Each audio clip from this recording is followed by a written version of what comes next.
الله صلی الله علیه وسلم فرمایي دا حدیث ده چې بخاري او مسلم دواړو روایت کړی الا انبئکم باکبر الکبائر ثلاثا قالوا بلا یا رسول الله قال الاشراك بالله ووقوق الوالدين وكان متكئا فجلس فقال الا وقول الزور الا وشهادة الزور فما زال يكررها حتى قلنا سكت. رسول الله وایي چې آیا تاسو ته د ټولو څخه د 3 لویو ګناهونو خبر در نه کړم؟ صحابه و کرامو محمد رسول الله ته وفرمویل نه یا رسول الله موږ ته خبر راکړه. پیغمبر علیه الصلاة والسلام ورته ویل د خدای سره شریک نیول. دویم د مور و پلار نافرمانی چې د دې نه لوی ګناه نشته. محمد رسول الله په دې وخت کې تکیه وهلې و بیا رسول الله کیناستل بیا یې وویل چې خبردار دروغ او د دروغو شاهدي هم په لویو ګناهونو کې ده.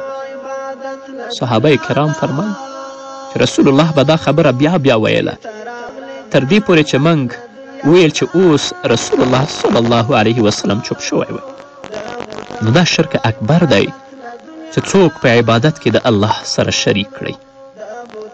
الله به خالق د ټولو کائناتو ګڼي، مالک به د ټولو کائناتو ګڼي، خو څوک به هغه سره په عبادت کې شریکه یا پیر یا مرید هغه ته به هم سجده کوي.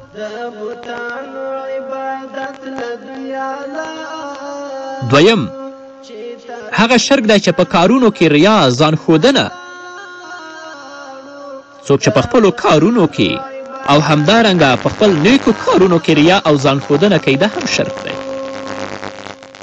لکه الله رب العزت فرمایي فمن کان یرجو لقاء ربه فلیعمل عملا صالحا ولا یشرک بعبادة ربه احدا.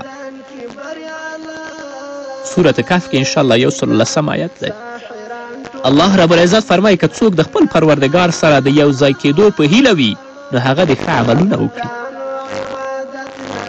که څوک د خپل پروردګار سره د یو ځای کېدو په هیله وي نو هغه د په دنیا کې نیک عملونه وکړي او په بندګي کې د خپل پروردګار څخه پرته څوک شریک نه کړي.